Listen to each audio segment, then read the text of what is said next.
दलजीत जी लुधियाना से। राधे राधे गुरु जी। महाराज जी आपके चरणों में कोटि कोटि प्रणाम।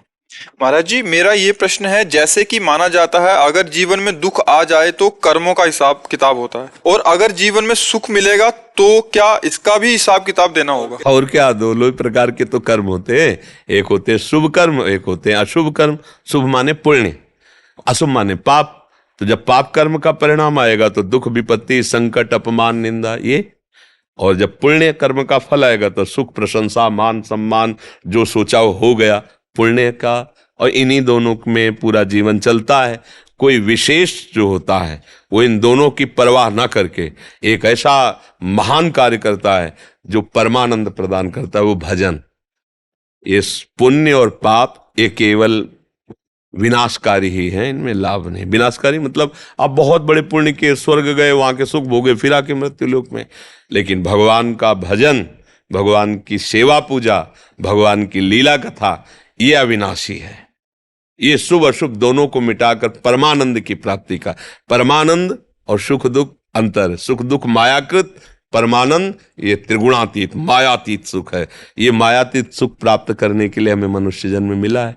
खूब नाम जप करो, भगवत चर्चा करो, बड़े बूढ़ों की सेवा करो, सबका सम्मान की भावना रखो। अभी देखो हृदय शीतल हो जाएगा, पर इसके विपरीत चलता है। बड़े बूढ़ों का अपमान करना, अपने सुख की सोचना, दूसरे के सुख को छीनना, चाहे हिंसा क्यों न करनी पड़े, बस फिर गलत हो जाता है, फिर गलत हो जाता है। देखो आप कहोगे कि हिंसा तो कोई बहुत ही राक्षस करता होगा। आप लोग हिंसा के स्वभाव को नहीं जान पा रहे। गर्भ में बच्चा पल रहा है, मुझे नहीं चाहिए, ये तुमने कोई ककड़ी कीड़ा समझ रखा है। उस गर्भ को पात करा दिया, नष्ट कर दिया। वो तुम्हारा बच्चा था, तुम्हारी गोद में आकर के वही मुस्कुराता। तुम्हारे जीवन में कितना बड़ा उसका अस्तित्व होता, चाहे बच्ची हो चाहे बच्चा हो। भगवान ने तुम्हारे ही कर्म के परिणाम स्वरूप उसे दिया था, उसे नष्ट कर, ये हिंसा। मुझे अभी नहीं चाहिए, हटाओ उसको। तुम्हारे चाह से फिर तुमने वो क्रिया ही क्यों की जब तुम्हें चाह नहीं थी? क्रिया ही क्यों की? संतान की चाह नहीं थी। और जैसे डॉक्टर से जांच कराया तो पता चला ठीक नहीं। हाँ तो ठीक नहीं तो सेवा करो जीवन भर, तुम्हारा पाप नष्ट हो जाएगा जो तुम्हारे कर्म है। अब बड़ी भूलें हो रही है, माताएं बहनें इस बात पर ध्यान नहीं दे रही। भ्रूण हत्या, गर्भ हत्या, कैसा तुम्हारा प्यार है? अगर वही बच्चा बाहर आंगन में खेलता हो, आके कोई एक थप्पड़ लगा दे तुम्हारी छाती पे लगेगा, तुमने मेरे बच्चे को मार कर। और वही बच्चा जो केवल तुम्हारे गर्भ रूपी आंगन में तुम्हारे ही आश्रित है और उसको तुम नष्ट करवा रहे हो, कैसा तुम्हारा हृदय? ये हम किसी एक व्यक्ति विशेष के लिए नहीं कह रहे, एक हिंसात्मक भाव का परिचय दे रहे कि हम सबके अंदर वो हिंसात्मक भाव छुपा हुआ है, हमको इसको मिटाना चाहिए।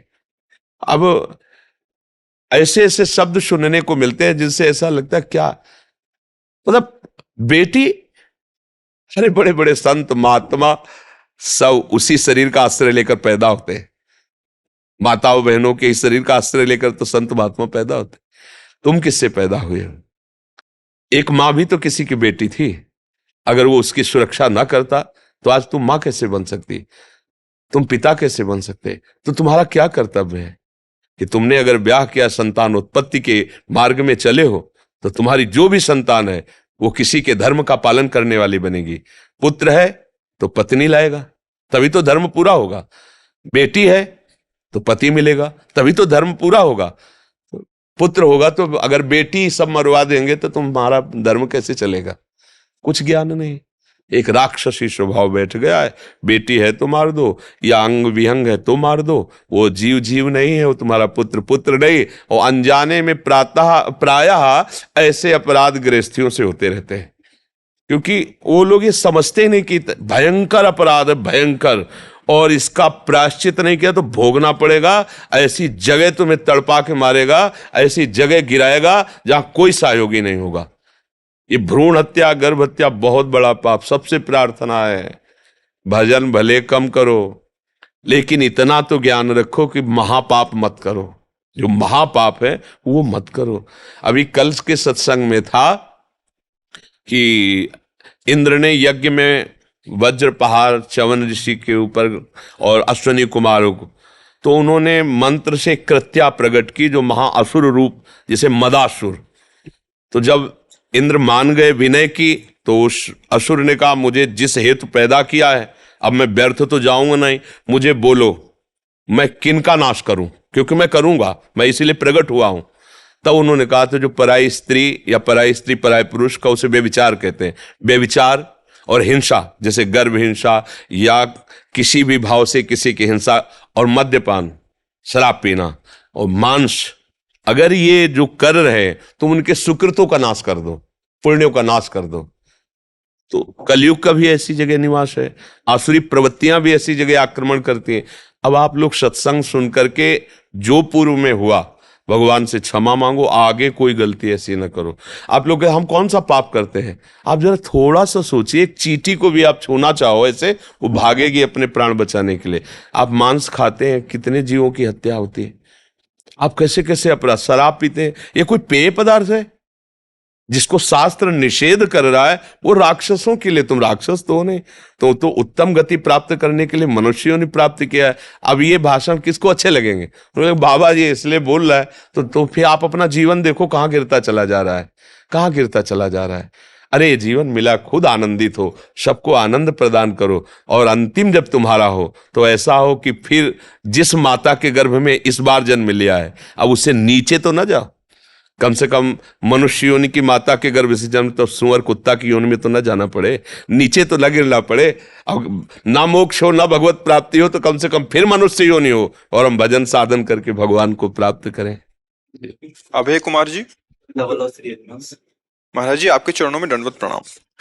गुरुदेव, श्री जी के नाम का आश्रय में दृढ़ता कैसे लाएं? नाम जब करता हूं तो मन में भय बना रहता है कि आश्रय को लेकर। गुरुदेव भगवान मार्गदर्शन करें। आश्रय कोई ऐसा थोड़ी कि उसका चिंतन करना पड़े आश्रय का। जैसे आपने भोग सुख प्राप्त करने के लिए शरीर का आश्रय ले लिया है, ये दो प्रकार से, मैं या मेरा, मैं या मेरा, मैं शरीर हूं या मेरा शरीर है। अब इसका कभी तुम्हें चिंतन करना पड़ता है क्या? और ना कभी चिंतन छूटता है। आप देख लीजिए, इसे आश्रय कहते हैं। अब शरीर आश्रय छोड़कर प्रियाजू का आश्रय से अंदर से स्वीकार करो, मैं प्रिया हूं, आप प्रियाजू के हो, प्रभु के अंश हो ना। तो प्रियाजू और प्रभु दो थोड़ी होते, एक ही है, उन्हीं के हम हैं ना। अच्छे से अंदर में बैठा लो, तो उसमें कोई चिंतन करने की जरूरत थोड़ी, उसमें कोई भय या कोई विचार मैं भूल गया। आप शरीर का कभी ध्यान करते हैं क्या? कभी भूलते हैं क्या? दोनों बातें हैं, कभी भूलते भी नहीं, कभी ध्यान भी नहीं करते। सो के उठने के बाद आपको चिंतन करना पड़ता है क्या कि मैं स्त्री हूं कि पुरुष हूं, मैं कौन हूं? कुछ नहीं, सहज दिनचर्या है। क्योंकि सोने में भी आप नहीं भूले, लगता है कि मैं भूल गया, लेकिन सोने में भी आप नहीं भूले, वो बसा हुआ है। ऐसे ही सोने में भी आप आश्रित हो, उनका सुषुप्ति भी भजन होता है जो भगवद आश्रय होते हैं।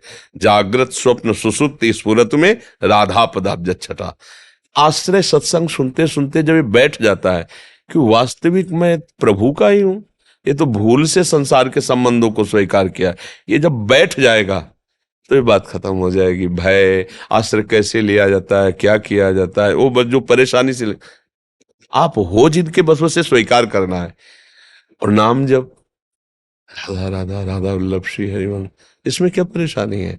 जितना जपोगे उतना अंतःकरण पवित्र होगा और उतना ही प्यार होता चला जाएगा नाम में। और जैसे जैसे नाम में प्रीति होगी वैसे वैसे रूप प्रकाशित होने लगेगा, भावना बनने लगेगी। और रूप एक बार झलक गया तो बस फिर देह को तुमसे जाए छूट सभी, वो तो परमानंद निमग्न हो जाएगा। और इसके लिए प्रयासरत रहो। प्रथम देखो, जैसे हम नौकरी करते हैं 1 महीना, तो रोज पैसा तो मिल नहीं जाता, पर मुझे पता है कि मेरा पैसा ये प्लस होकर के 1 महीने में इतने हजार मिलेगा। तो रोज ना मिलने पर भी हम उत्साहित होकर नौकरी करते हैं ना। वो ना दे मालिक तो हो सकता है ना भी मिले, लेकिन हमारा मालिक तो उदार है और हमारी नौकरी अविनाशी है। एक बार बोला राधा तो अविनाशी ही है, वो कभी मिटने वाला तो है नहीं।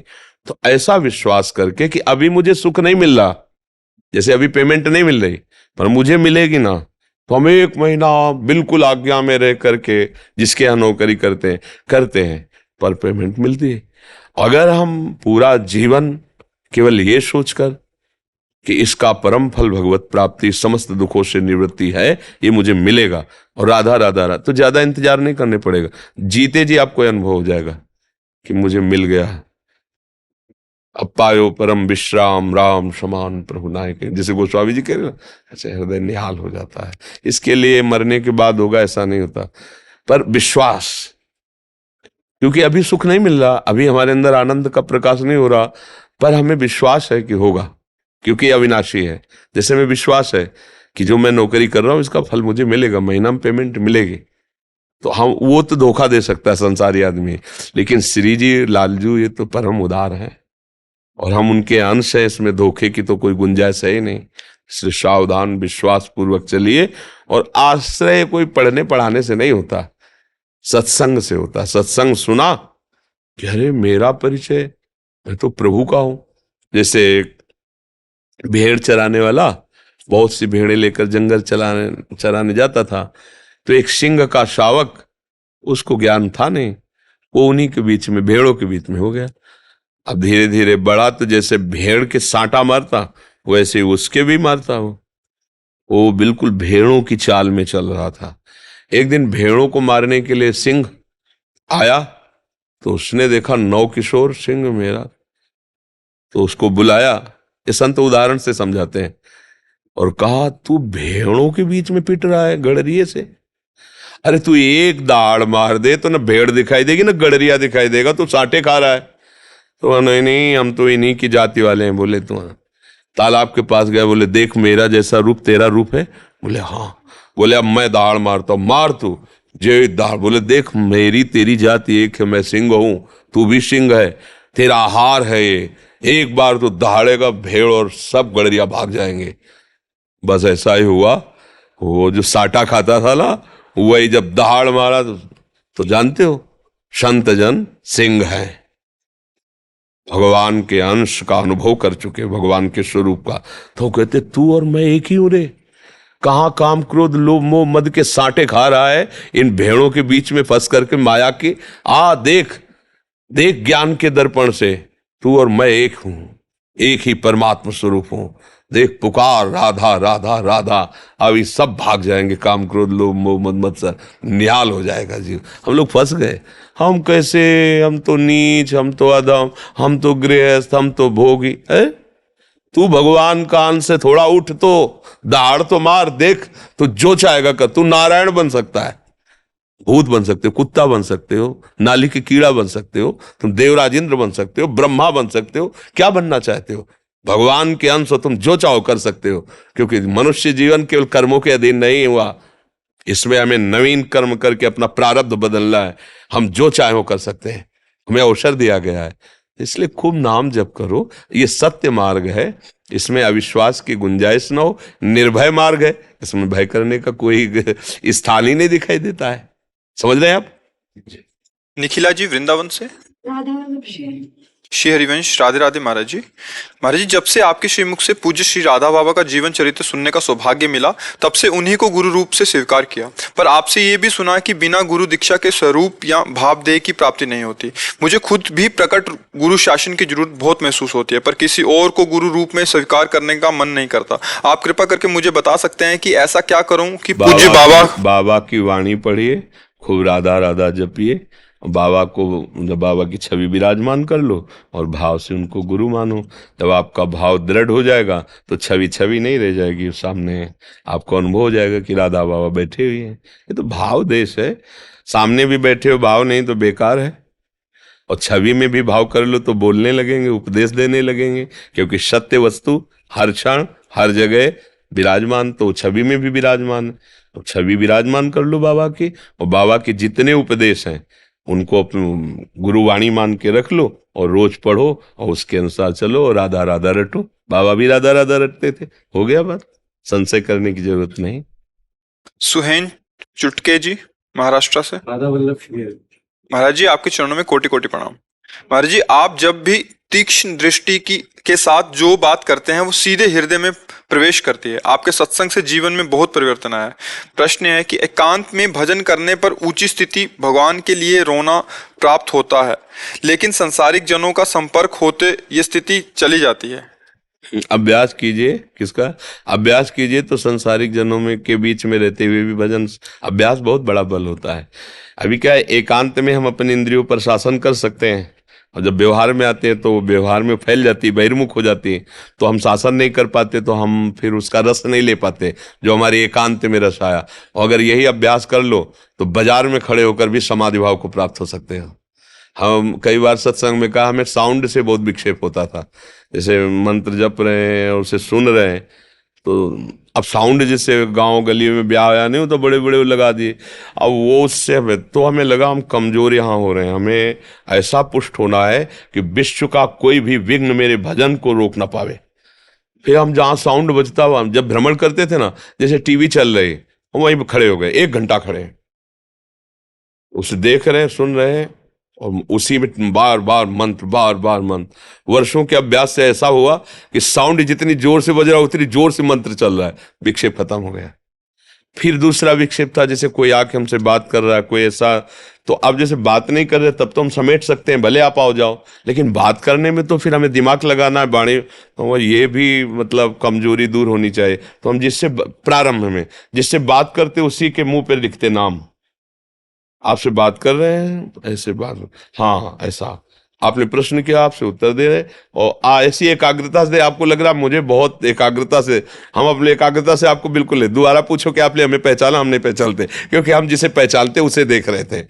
तो ऐसे अभ्यास अगर हम दृढ़ करें तो फावड़ा चलाते हुए, व्यापार करते हुए, और भी सब कार्य करते, जब युद्ध करते हुए भजन हो सकता है, भगवान करे माम निस्मर युद्ध चे, तो और तो सब इससे सरल बातें हैं। तो अभ्यास और बढ़ाइए, अभ्यास बढ़ाइए, तो एकांत और समाज, व्यवहार और परमार्थ, ये सब एकमात्र भजन बन जाए, तब आनंद की एक रस, तभी आनंद की अनुभूति होगी।